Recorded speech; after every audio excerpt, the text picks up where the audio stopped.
Magluluto po ako ng adobong atay ng manok. Ito po. Fresh po yan. Pinabad ko siya sa toyo, laurel, paminta, bawang, and luya.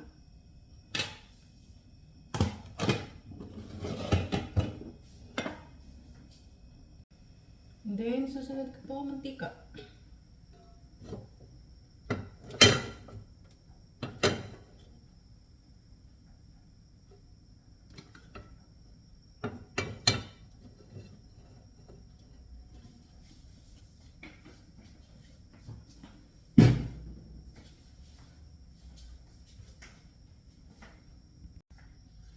Pag mainit na po ang mantika, sunod ko po sibuyas.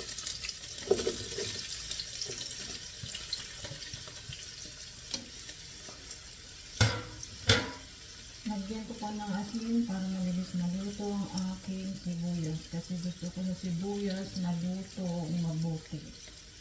Hindi makikita sa atay naman.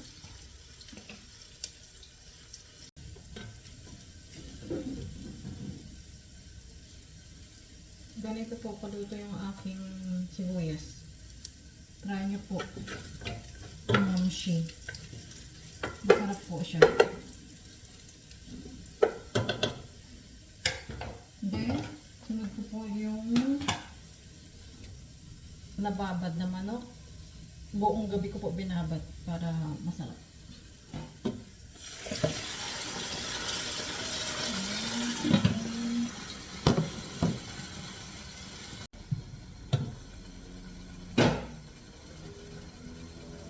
Sunod ko po carrots and patata.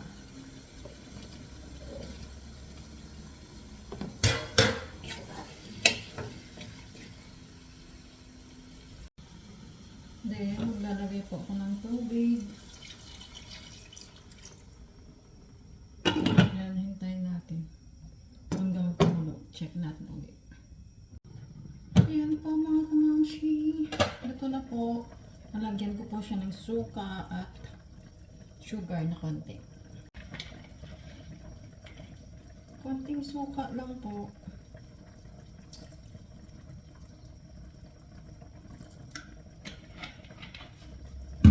Then, gusto ko may sugar. Pero konti lang. Konti lang po.